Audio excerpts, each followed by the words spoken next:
네, 안녕하세요. 4월 셋째 주, 부활절 두 번째 주일, 또 이렇게 주의 말씀을 전할 수 있도록 인도해 주시면 감사드립니다. 세상의 빛과 소금이라는 제목으로 마태복음의 말씀을 통하여 큰 은혜가 있기를 소망합니다. 지난 주 7일 우리 보궐선거가 있었습니다. 서울시장과 부산시장을 비롯한 1년짜리 임기 1년짜리 보궐선거였지만 대통령 선거가 채 1년도 남지 않은 상황에서 현재 국민들의 정서와 또 정책에 평가하는 것을 직접 확인할 수 있는 시간인지라 여야가 모두 총력을 기울여서 승리하기 위하여 애를 썼습니다. 그 결과 아시다시피 야당이 큰 표차로 승리하였습니다. 이번 선거에서 왜 야당이 크게 이겼을까요? 그들이 잘해서일까요? 아닙니다. NH 사건 등 커다란 사건들이 터졌고 이에 대해 국민들이 정권 심판이라는 차원에서 야당의 손을 들어주었습니다. 특별히 지금의 정권은 어떤 정권보다도 부패를 척결한다는 내용을 많이 주장해 왔습니다. 진보적 정권으로 무엇보다 낮은 자들, 약한 자들을 위한 정권이라고 앞세워 말했습니다. 그런데 사실은 너무 실망스러운 일들이 많이 벌어진 것입니다. 예를 들어서 민생을 위해서 전월세를 어느 한도까지는 올려서는 안 된다는 법안을 발의하고 진행시켰던 고위 당직자들과 국회의원들이 그 법안이 통과하기 바로 전에 자기 집에 돌아가서는 자기 집의 세입자들에게는 먼저 법이 통과하기 전에 월세, 전세를 크게 올리는 그런 웃지 못한 일들을 자행한 것입니다. 한마디로 국민과 민생을 위한다 하는 정책을 펴는 사람들까지도 사실은 그들의 마음속에는 전혀 약한 자들을 위하는 마음이, 중심이 없었습니다. 그저 정치적이고 대외적인 그런 정책 일환이었지 진정으로 백성들을 향한 그 간절한 마음이 없었다 하는 것입니다.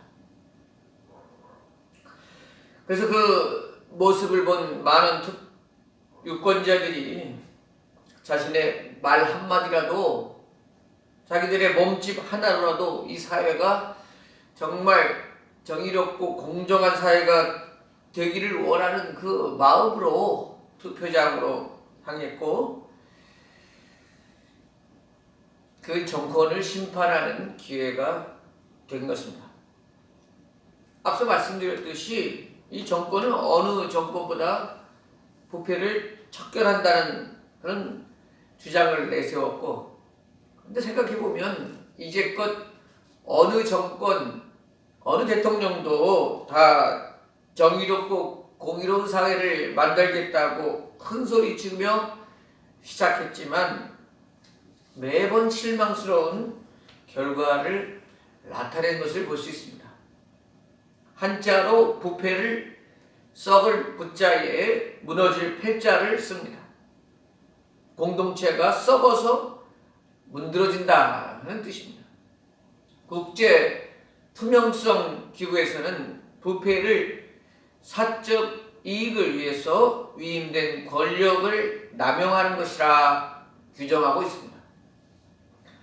마이클 존 스턴이라고 하는 학자는 부패의 유형을 4가지로 분류하며 우리나라는 엘리트 카르텔형의 부패라고 말했습니다. 그러니까 우리나라가 자행되는 부패는 인맥 중심, 학벌과 지역 중심으로 자기들끼리 뭉쳐서 자기들끼리 서로 도와주고 나눠 먹으면서 다른 사람들은 그곳에 속하지 못하도록 철저하게 또 외면하고 결국에는 일반 서민들이 피해를 보는 그런 유형의 부패가 우리나라에 만연한다, 이렇게 주장하고 있습니다. 국민 권익위 부패 인식도 조사 결과 우리나라 국민의 53%는 우리 사회가 부패한 사회라고 느꼈다 하는 것입니다. 김승규 전 법무부 장관이 2000년 한국에서 위증, 거짓말이죠, 위증으로 기소된 사람의 수가 일본의 671배, 무고, 모함이죠, 무고로 기소된 사람이 일본의 4151배라고 이렇게 말했습니다. 정말 거짓말과 모함이 판을 치는, 서로를 믿지 못하는 사회가 우리 사회인 것입니다. 그럼 사회는 그렇다 치고 우리 사회 속에 있는 이 땅의 교회는 어떠한가? 지난해 11월 기윤실 기독교 윤리 실천 운동에서 기독교인과 비기독교인들을 함께 섞어서 교회의 신뢰도를 조사해 봤더니 교회를 신뢰한다는 응답이 17.6% 나왔습니다. 비기독교인 중에 10명 중에 1명만이 교회를 신뢰한다고 말했습니다. 현재 교회에 출석하고 있는 청년들, 교회에 다니고 있는 청년들에게 앞으로 10년 후에 당신은 계속해서 교회를 출석하겠습니까?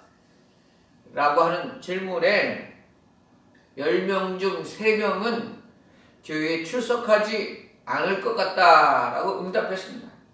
이게 무슨 말입니까? 지금은 부모님 때문에 어쩔 수 없이 어릴 적부터 이 청년에 이르기까지 교회에 다니고 있지만 자기가 가정을 이루고 완전한 독립을 이룬다면 그때는 신앙도 독립해서 믿지 않는 쪽으로 가겠다는 것입니다.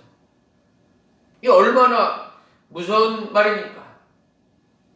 지금 교회는 코로나19로 어렵다고 하고 교회 위기라고 말하는데 앞으로 지금 5년 아니 10년 후에는 이 교회가 지금보다 더 큰 위기를 맞이하게 될 거라는 것입니다. 어쩌다 그 교회가 이런 지경에까지 이르게 되었는가 하는 것입니다.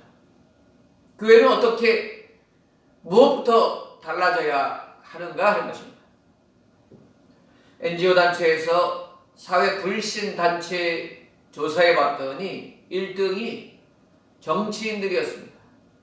그런데 2등이 개신교, 교회 지도자, 목회자가 2등을 차지했습니다.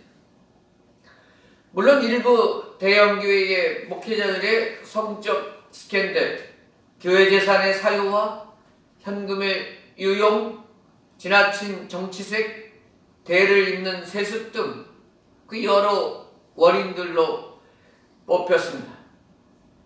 근데 여러분, 세계 어느 나라 기독교에서도 이런 일이 벌어진 일이 없습니다.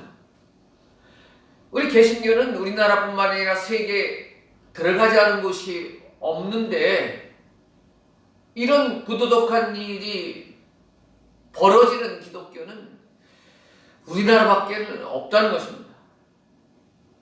그리고 이런 부도덕한 일이 발생했을 때 교단이나 총회나 노회나 이런 상급기관에서 이 사실에 대해서 심각하게 생각하지도 않고 이렇게까지 우야무야 묵인하며 넘어가는 나라도 우리나라밖에는 없다는 것입니다. 죄송하지만 제가 명성교회 이야기도 몇 번 했지만요, 현재 명성교회가 한국교회에 끼친 악영향은 지대한 것입니다.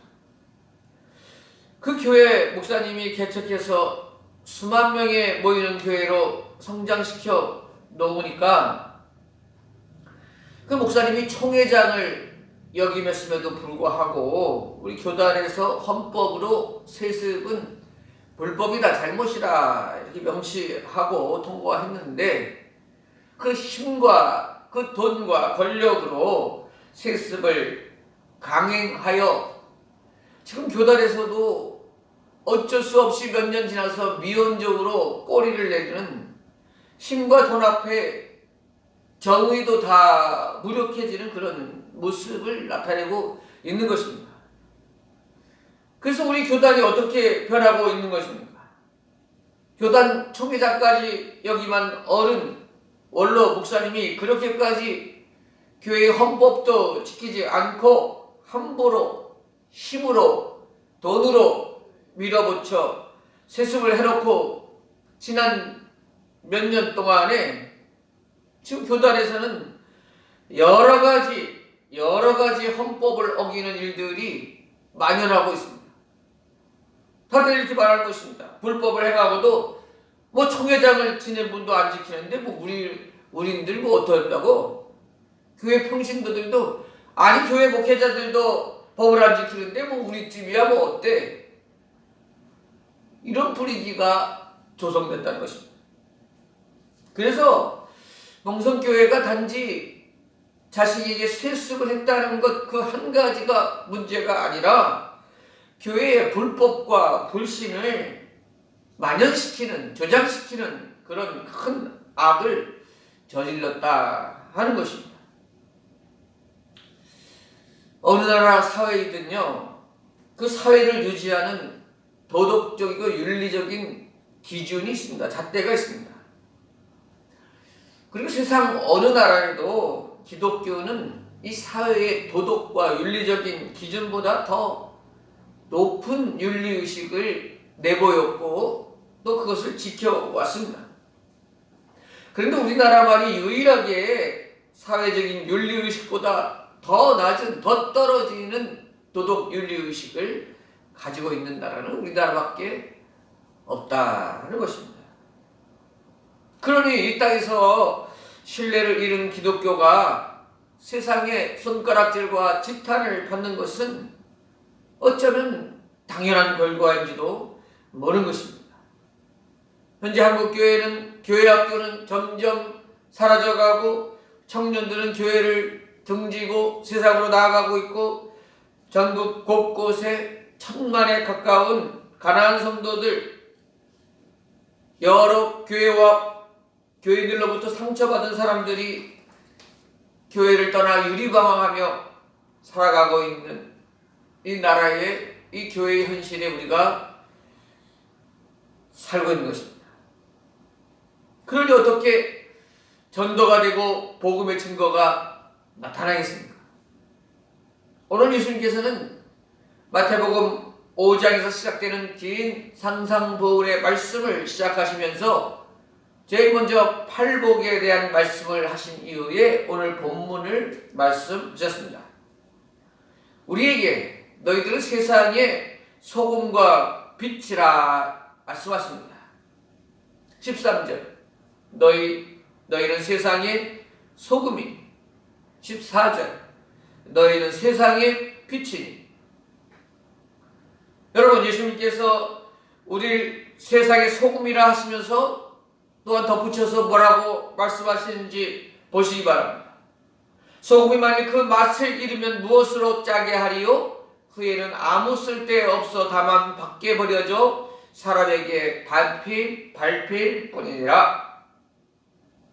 우리는 소금인데 소금은 맛을 잃어버려서는 안 된다는 것입니다. 소금의 생명은 짠맛을 내는 것에 있다는 것입니다. 소금이 짠맛을 잃으면 소용이 없어지고 밖에 도로에 버려져 사람들에게 밟힐 뿐이라고 말씀하고 계십니다. 소금이 사람들에게 밟히는 존재가 된다? 우리는 이런 모습을 보지 못했어요. 맛을 잃은 소금을 우리는 못 봤어요. 우리나라의 소금은 물에 녹아 없어지지 소금으로 있는 상태에서 맛을 잃었다는 것을 잘 이해하지 못하는데, 이스라엘에서는 바다에서 나는 소금이 아니라 이 산에서 나오는 돌소금이 있었는데, 이 돌소금은 이처럼 맛을 잃어버린 그런 소금이 될 수 있다고 합니다. 그리고 실제로 소금이 맛을 잃어버리면 사람들은 길거리에 또 이렇게 내다가 버려지는 그런 존재가 된다는 것입니다. 사랑하는 여러분, 지금 한국 교회는 예수님이 말씀하신 것 같은 맛을 잃어버린 소금과 같은 존재가 되어버렸습니다. 짠맛을 내지 못합니다. 부패를 방지하지 못합니다. 소금의 또 다른 용도가 부패를 방지하는 것 아니겠습니까? 그런데 소금이 맛을 잃고 부패를 방지하기는커녕 사회보다 더 낮은 윤리의식, 더 낮은 도덕의식으로 도리어 부패의 온상이 되어버린 그런 현실이 된 것입니다. 여러분, 우리나라 교회가 1960년대 아니 1980년대까지만 해도 교회는 세상의 빛과 소금의 역할을 제대로 감당을 했습니다. 세상 사람들, 경제, 정치적인 지도자들까지도 어려움이 생기면 교계의 지도자들을 찾아와서 앞으로 미래에 대해서 함께 논의를 했습니다. 개인들도 교회에 대하여, 목회자에 대하여 존경심을 가지고 귀를 기울여 듣곤 했습니다. 지금 어떻습니까? 거들떠보지도 않습니다. 우습게 생각합니다. 왜 이렇게 된 것입니까? 교회에 탐욕이 들어왔습니다. 세속화가 되었습니다. 교회가 기복신앙, 번영신앙으로만 가득 차서 내적인 충실을 기하지 못하고 외형만, 겉모습만 화려하기만 했습니다. 교회가 사회적인 아픔을 외면하고 그저 성장에만 힘을 쏟았고 지역사회의 이웃들의 위로가 되지 못했던 것입니다. 교회가 거짓이 판을 쳤고 교인들조차도 스스로 교인들을 믿지 못하는 그런 곳으로 만들어 버린 것입니다. 그래서 코로나 시대를 통과하며 얼마나 많은 사회의 지탄을 받고 있습니까? 교회가 감염의 매개가 되어서 얼마나 원성을 듣고 있습니까? 물론 대다수의 교회가 방역 지침을 잘 지켜온 것도 사실이지만 몇몇 교회들과 단체들이 비상식적인 행동들 때문에 국민의 얼굴을 찌푸리게 한 일도 분명히 있었던 것입니다. 사랑하는 여러분, 우리 교회는 이 시대에 하나님께서 이 코로나 시대를 겪게 하시면서 다시 한번 하나님 앞에 온 목회자와 성도들이 어찌다가 이 지경이 이르렀는지 하나님 앞에 각성하고 통해 자복하는 회개의 시간을 먼저 삼아야 하는 것입니다. 나부터, 내 교회로부터 회개하는 운동을 일으켜야 하는 것입니다. 그리고 이 시기에 교회가 탈바꿈 해야 되는 것입니다. 허물을 벗어야 하는 것입니다. 새롭게 돼야 되는 것입니다. 그렇지 않으면 또 다른 더 큰 위기가 닥칠 것이며 미래의 교회의 소망이 점점 사라지게 된다는 것입니다. 예수님의 말씀처럼 오늘 우리 교회는 짠맛을 내는 소금이 되어야 하는 것입니다. 맛을 내지 못하면 아무도 해도 쓸데없어 버려져 밟히는 교회가 된다는 것을 기억하고 교회가 이 시대를 살리고 이 역사 앞에, 이 나라 앞에 다시 짠맛을 내는 교회로 거듭나야 한다는 것입니다. 교회는 또 우리 성도들은 그럼 어떻게 이 시대를 변화해야 하겠습니까? 사회보다도 더 엄격한 기준으로 우리 교회와 성도들이 스스로 점검해야 하는 것입니다. 사회보다 더 상식이 통하는 교회, 더 낮아지는 교회, 더 섬기는 모습으로 우리가 변해야 하는 것입니다. 세상 사람들보다 더 사랑하고 용서하는 모습으로 사회를 품을 수 있는 낮은 자세로 우리가 바뀌어야 한다 하는 것입니다.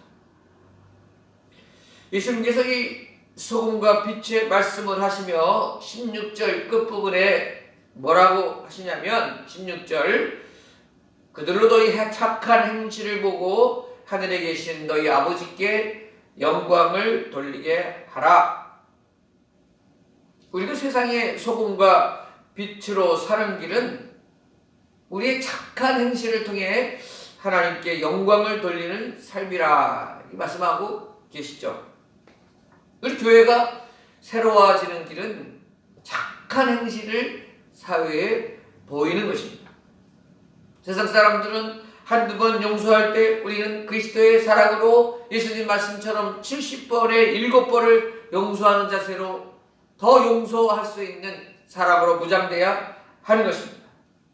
세상에서는 힘없고 늙고 병든 사람을 박대하지만 교회에서는 더 낮은 자세로 그들을 쓸모없는 사람까지 끝까지 품을 수 있는 곳이 교회가 되어야 한다는 것입니다. 그럴 때 세상이 변화되는 것입니다. 요즘에 제가 일본이 낳은 세계적인 작가였던 여성 미우라 아야코가 쓴 길은 여기에라는 책을 보았습니다. 미우라 아야코 여사의 자전적 소설인데 그녀는 초등학교 선생님을 하다가 폐결핵으로 13년간 투병을 합니다. 7년 동안은 일어나지도 못한 상태로 반깁스 상태로 7년을 누워 있었습니다. 초기에 그녀는 자살하는 시도도 있었고 기독교에 대해서도 반감을 가지고 있었지만 마침내는 예수님을 믿고 세례를 받고 전국에서 이렇게 편지로 병들고 어려움 지친 사람들에게 큰 소망과 희망을 주는 편지를 통해서 큰 도움을 주는 그런 작가로 또 여인으로 성장해 가죠. 이 미우라 그 과정 가운데 어떻게 이렇게 변할 수 있는가? 그를 끝까지 사랑하고 도와줬던 애인이 나오는데 그 애인이 마이카와 다다시라는 사람입니다. 그는 철저한 그리스도인이었고 그 또한 폐결핵 환자였습니다. 미우라보다 먼저 폐결핵으로 사망하게 됩니다. 그러나 그 책을 보면 그가 끝까지 얼마나 신실한 사람으로 얼마나 그리스도인답게 선행을 베풀었는지 그 내용이 계속 나오고 있는데 이런 예화가 나옵니다. 그는 미우라를 일주일에 한 번 정도 그 병실에 꼬박 빠지지 않고 병문안을 와서 보살펴 주었습니다. 같이 입원해 있는 다른 사람들은 그렇게 자주 병문안 오는 사람도 없을 뿐더러 혹 한두 번 온다 하더라도 자기 환자만 보고 다른 사람들에게는 관심조차 갖지 않다 이렇게 돌아가는데 이 다다시는 참 다른 모습을 보입니다. 미우라 아야코뿐만 아니라 그 병실에 입원한 다른 사람들에게 안부를 묻고 기도해주고 또 이렇게 일주일 동안에 오면서 부탁을 들어줍니다. 편지도 대신 붙여주고 무엇을 사다 달라 그러면 사다 주고 가진 심부름 또 상담 역할까지 다 하게 되는 거예요. 그러다가 이제 크리스마스가 가까이 다가왔습니다. 병원에 입원한 사람들이 서로 자기들이 무슨 생각을 하냐면 우리 크리스마스 때에 우리 다다시가 믿는 그 교회에 우리 목사님을 모셔다가 우리 설교와 강의를 드리면 어떻겠느냐 하는 의견을 누가 내놨는데 모두들 찬성하는 것입니다. 이 다다시의 선한 영향력 때문에 크리스마스를 기해서 이 병원에 목사님을 모셔다가 강의와 설교를 듣는 기회가 열린 것입니다.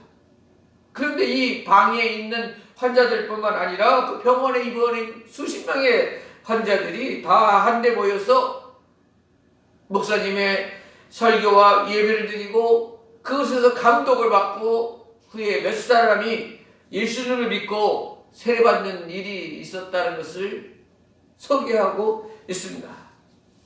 이 얼마나 아름다운 모습입니까? 이 얼마나 아름다운 그리스도의 영향력입니까?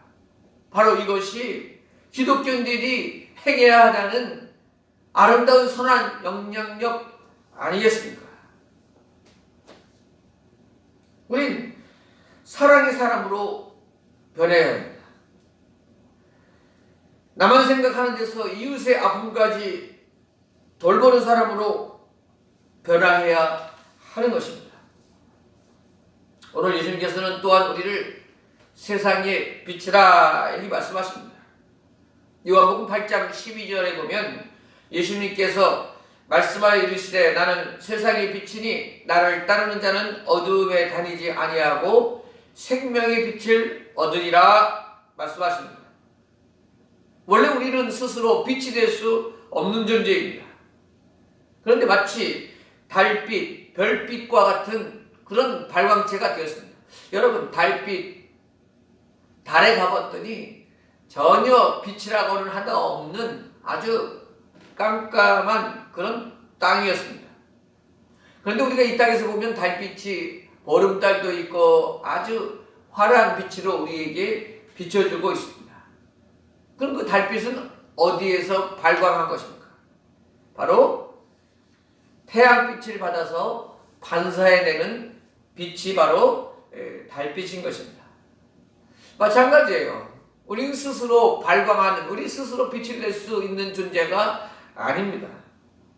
그러나 예수님의 말씀처럼 빛 대신 예수님을 따를 때에 그 빛으로 인해 우리가 어둠에 다니지 않고 세상의 빛으로 비춰질 수 있는 존재가 된 것입니다. 그래서 우리는 세상의 빛이 되는 것입니다.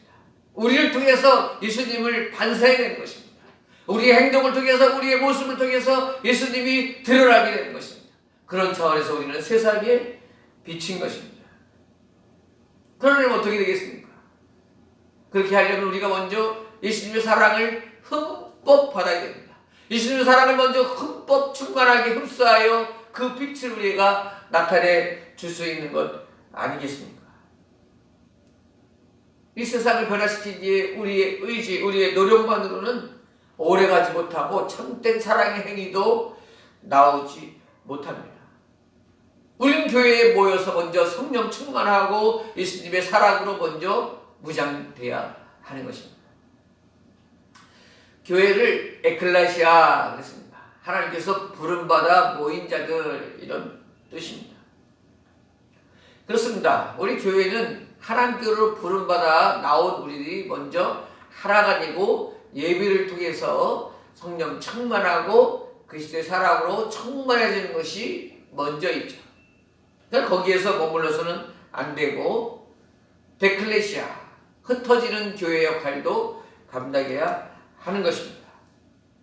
그리스도의 그 사랑 가지고 세상으로 나아가 세상을 변화시키고 세상에 그리스도의 사랑을, 세상의 빛을 전하는 자들이 되어야 한다는 것입니다. 유명한 영성신학자였던 헨리 나우에는 하나님께서 우리를 이 세상에 뿌려놓은 존재다. 성도는 세상에 뿌려놓은 존재다. 그랬습니다. 그런데 무엇 때문에 뿌려놓았느냐? 노예에서 해방되어 소망을 주는, 암흑에서 해방되어 빛으로 인도하는, 죽음에서 해방되어 생명으로 그 길을 인도하는 그렇게 부름받은 하나님의 사람들이라 말했습니다. 사랑하는 성도 여러분, 말씀을 마칩니다. 이 암흑이 판치고 교회가 빛을 잃어버린 이 시대에 다른 사람들은, 또 다른 교회는 어찌되든지 우리들은 짠맛을 회복해야 하는 것입니다. 우리는 짠맛을 잃어버려 세상 사람들에게 밟히는 존재, 밟히는 교회가 결코 되어서는 안 됩니다. 우리는 세상 사람들 앞에 짠맛을 드러내야 되고 부패를 방지해야 되고 어둠에 있는 사람들에게 그리스도의 빛을 발하는 존재로 살아야 하는 것입니다. 그러기 위해서 우리가 먼저 그리스도의 사랑으로 충만하고 그 사랑으로 세상을 섬기는 자가 됩시다. 그리스도의 사랑으로 이 사회를 변화시켜 나가십니다. 다시 한번 짠맛을 회복하는 교회가 되도록 이 땅에 그리스도의 빛을 온전히 반사하여 내비치는 교회가 될 수 있도록 이 땅의 교회들을 위해서 또한 함께 기도해야 될 것입니다. 그리고 나부터 먼저 회복해야 하는 것입니다. 다시 한번 사랑하는 우리 대농제의 교회 성도님들은 그리스도의 사랑으로 이 세상의 빛된 자, 이 세상의 소금으로 살아갈 수 있는 우리 대농제의 교회 온 성도들 될 수 있기를 축복합니다. 기도드리겠습니다. 빛 되신 예수님, 오늘 예수님께서는 우리에게 세상의 빛과 소금으로 살아가라 말씀하십니다. 주님, 우리의 모습은 예수님 말씀처럼 행하지 못하고 맛을 잃어버린 소금처럼 세상 바닥에 버려지고 짓밟히는 이 교회와 성도들이 되었음을 회개합니다. 주님, 주님 앞에 통해 자복하고 이 교회가 또 우리들이 거듭날 수 있게 하여 주옵시고 다시금 우리의 소명 세상의 짠맛을 회복하고 사회 부패를 방지하는 교회다운 교회가 될 수 있도록 인도하여 주시옵소서. 저희들도 세상의 빛으로 살아가기 위해 빛의 원천인 예수 그리스도의 사랑을 먼저 충만히 있게 하시고 흠모하게 하시고 그 예수님의 빛을 세상에 밝히 드러내며 살아가는 저희들 되도록 인도하여 주시옵소서. 예수님의 이름으로 기도드립니다. 아멘.